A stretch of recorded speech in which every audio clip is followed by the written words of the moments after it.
जी संपूर्ण भूमिका मी पूर्णपणे फेटाळून लावली आणि आम्हाला ते मान्य नाही म्हणून सांगितलं.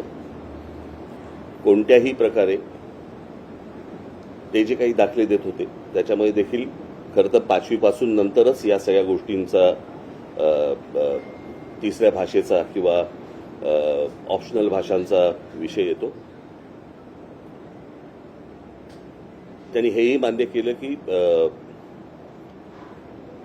राष्ट्रीय शिक्षण धोरण जे आहे त्याच्यामध्ये देखील अशा प्रकारची कुठचीही गोष्ट समावेश केलेला नाहीये. त्यांनी ते राज्यांवरती टाकलेली गोष्ट आहे आणि राज्यांवरती टाकलं असताना हे का करतायत किंवा ह्यांना का करायचंय मी हे अजून अनाकलनीय आहे.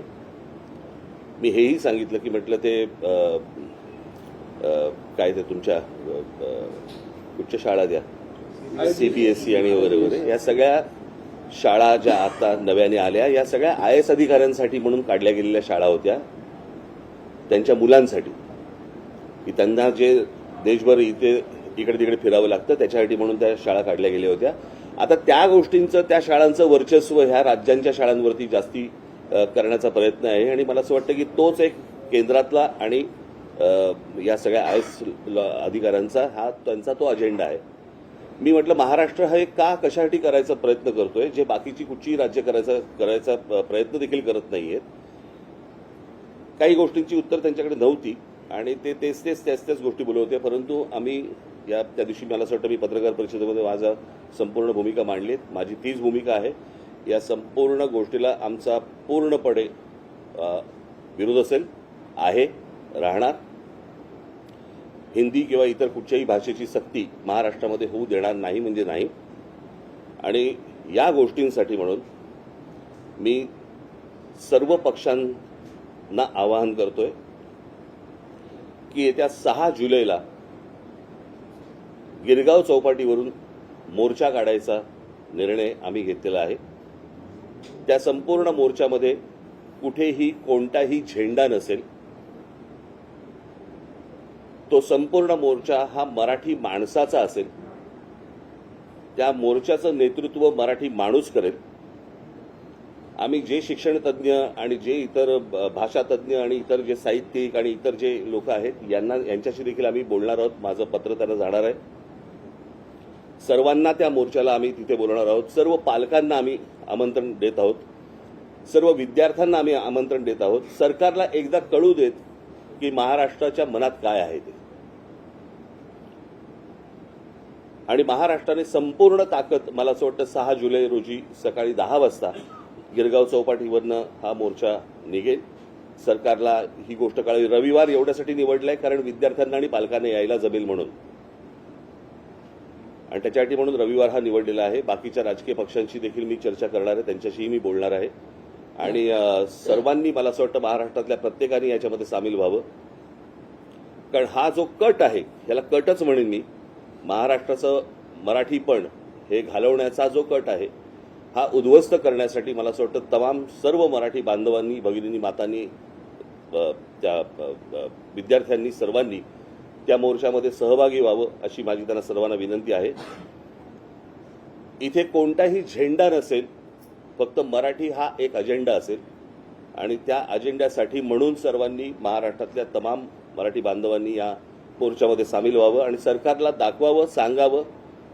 आज मोठे साहित्यिक आपले एलकुंचवार यांनी देखील विरोध दर्शवला.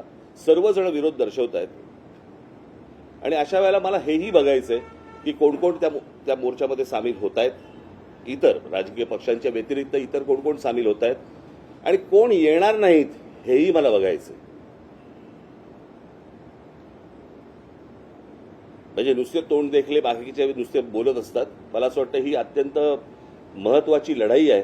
महाराष्ट्राच्या दृष्टिकोनातनं, मराठी माणसाच्या दृष्टिकोनातनं ही खूप महत्वाची लढाई आहे आणि या लढाईमध्ये संपूर्ण महाराष्ट्राने उतरावं असं मी महाराष्ट्राला आवाहन करीन. 6 तारखेला सकाळी 10 वाजता गिरगाव चौपाटीवरून हा मोर्चा निघेल. बाकीच्या सगळ्या राजकीय पक्षांशी माझी चर्चा होईल.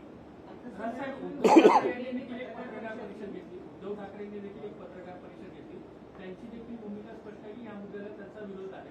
आपण सर्व पक्षांना, सर्व मराठी जणांना आवाहन करतो. स्वाभाविक त्यांचाही पक्ष आहे.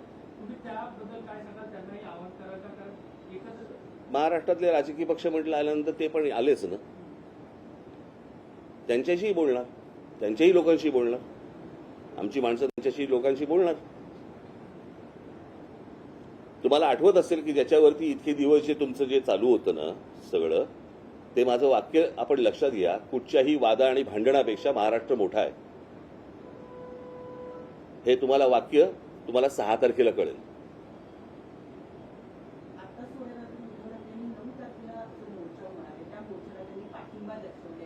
मला असं वाटतं आम्ही बोलू ना, त्या विषयावरती बोलू. रविवार एवढ्यासाठी आहे, सगळ्यांना येणं सोपं जातं आणि सरकारला महाराष्ट्राची ताकदही दिसायला सोपी जाते. मी सहज काही 6 तारीख अशीच काही गंमत म्हणून निवडली नाहीये. रविवार आहे, शाळा बंद असतात, विद्यार्थ्यांना यायला शक्य होतं, पालकांना यायला शक्य होतं, इतर सगळ्यांनाच येणं शक्य होतं आणि म्हणून तो रविवार निवडलेला आहे.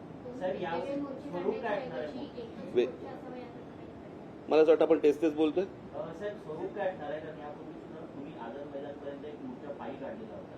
गिरगावपासून आपण कसा हा मोर्चा निघणार आहे, कुठे जाणार आहे? मंत्रालयातील आझाद मैदान. आझाद मैदान. तुम्ही एक वाक्य आता बोललात की जे येणार आहे तेही मला बघायचं आणि जे येणार नाहीयेत त्यांनाही मला बघायचं. याचा थोडासा तुम्ही कोणाला इशारा देऊ पाहताय, काय सांगण्याचं तात्पर्य आहे? नाही, अनेक लोक ज्यावेळेला इतर तुमच्या माध्यमातून मराठी या विषयावरती बोलत असतात, कळलं का, पण ऐन मोक्याच्या वेळेला येत नाहीत, अशी लोक मला बघायची आहेत ना. मग त्याच्यामध्ये अनेक कलावंत पण असतील. कलावंतांचा मुद्दा आहे म्हणून माध्यमातील, सोशल माध्यमातील किंवा जनमानसामध्ये काही कलाकार व्यक्त होतात, काही साहित्यिक व्यक्त होतात, पण ज्या पद्धतीने महाराष्ट्रात या सगळ्या मुद्द्यावरती कलाकार, साहित्यिक व्यक्त व्हायला होतील. मला असं वाटतं माझं बोलणं झाल्यावरती होतील. त्या दिवशी आषाढी एकादशी पण आहे, काही विशेष विठ्ठलाला साकडं घालू, सरकारला सुबुद्धी देऊ.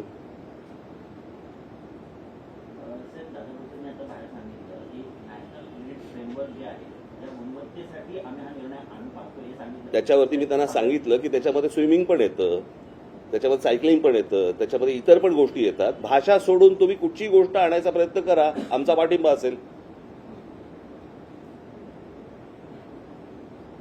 जर त्या वयामध्ये मुलं जर समजा स्विमिंग शिकली किंवा इतर ऍक्टिव्हिटीज जर समजा ते शिकले तर चांगली गोष्ट नाही का? भाषेचं बंधन का आणताय? याच्या मागे लॉजिक काय आहे? समजा पहिलीच्या मुलांना जर समजा तुम्ही सामूहिकरित्या जर समजा स्विमिंग शिकवलं तर चांगली गोष्ट आहे ना. तुमच्या काय ते रेटिंग प्रमाणे तुम्हाला काय करायचंय ते इतर गोष्टी शिकवा. म्हणजे आता जे गोष्ट सांगताय ती त्यांच्या GR मध्ये आहे का? त्याच्यामध्ये फक्त भाषा आहे.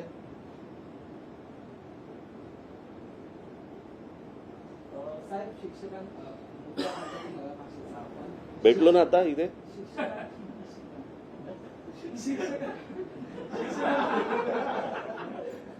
भाषेचा मुद्दा आहे, पण शिक्षकांचा तुटवडा नेहमी जाणवतो आणि आता ते पण त्यांना सांगितलं. शिक्षकांना ते पण त्यांना मी सांगितलं. आता सांगतायत ते की 10,000 शिक्षक आम्ही भरती करणार आहोत. पगार द्यायला पैसे आहेत का?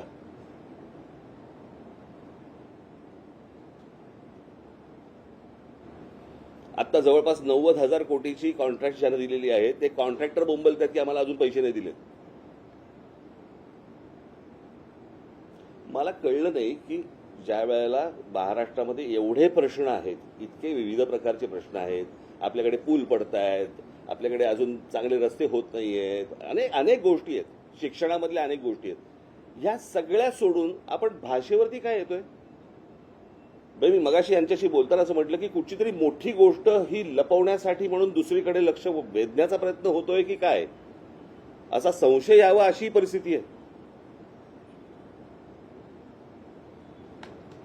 मला काय राज्यामध्ये चालू आहे मला काही कल्पना नाही. मला हे माझ्याकडे आता इथे एक कागद आलाय. हे सगळं महाराष्ट्रातच का घडू शकतं? JNPT मध्ये भरती आहे आणि त्या JNPT मध्ये भरती असताना त्याचे इंटरव्ह्यूज हे अदानी पोर्टला चालू आहेत.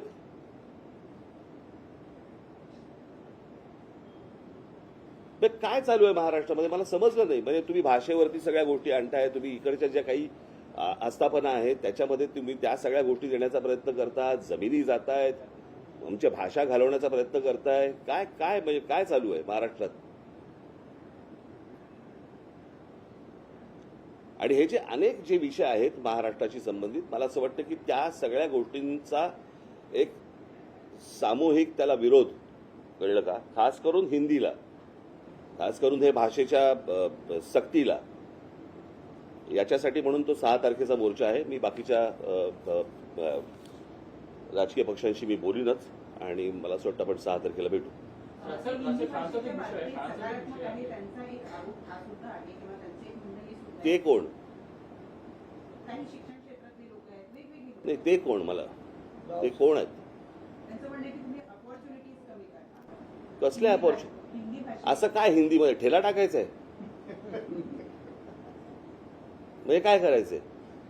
का डायरेक्ट आता 1ली ते 5वी हिंदी घेतलं की लगेच हिंदी चित्रपट सृष्टीमध्ये आम्हाला काम मिळणार आहे? काय आहे तुमचं? काय वाकडं झालं?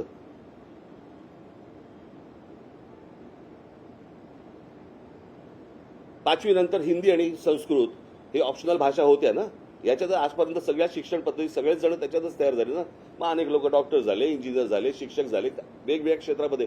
महाराष्ट्र मोठा आहे, पहिल्यापासून मोठा आहे, याच शिक्षण पद्धतीमध्ये मोठा आहे ना हो.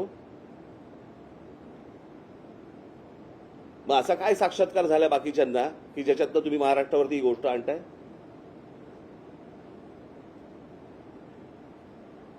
पाचवी नंतर हिंदी घेऊन, मला असं वाटतं हिंदी घेऊन म्हणण्यापेक्षा हिंदी ऑप्शनल असताना हिंदी संस्कृतमध्ये शिकून दादा भोसे झाले का शिक्षण मंत्री? मग विचारलं होतं त्या काय क्रेडिट रेटिंगमध्ये दादा भोसे स्विमिंग येतं का म्हणून? ठीक आहे. शाळांचा विषय आहे. नांदेड, वाशिम, अशा नांदेड, वाशिम, हिंगोली अनेक ठिकाणी लोकशाही मराठीने सर्व्हे केलेला आहे, रियालिटी चेक केलेली आहे. अनेक शाळांची दुर्दशा झालेली आहे. अनेक ठिकाणी शाळा जी एवढा गप्प का बसला शिक्षक होता? नाहीयेत. एवढा गप्पा का बसला होता तू? तुला काय वाटलं आपण गप्पा मारत बसलोय आता? झालं, माझं संपलं. या घडीची सगळ्यात महत्त्वाची बातमी. 6 जुलैला मोर्चा काढला जाणार आहे हिंदी सक्ती विरोधात. गिरगाव चौपाटीवरून या मोर्चाला सुरुवात होईल. या मोर्चात ना कोणाचा झेंडा असेल ना कोणाचा या ठिकाणी इतर काही सहभाग, पण महत्त्वाचं म्हणजे झेंडा नसलेला पण अजेंडा असलेला हा मोर्चा असणार आहे. हिंदी सक्ती विरोधात 6 जुलैला आता मुंबईत मोर्चा निघणार आहे अशी घोषणा राज ठाकरे यांनी आपल्या पत्रकार परिषदेत केली आहे. या सगळ्या संदर्भात आपण उद्धव ठाकरे यांच्या लोकांशी देखील बोलणार असल्याचं ते म्हणाले. लोकशाही मराठी ऐका, पहा, जागरूक रहा.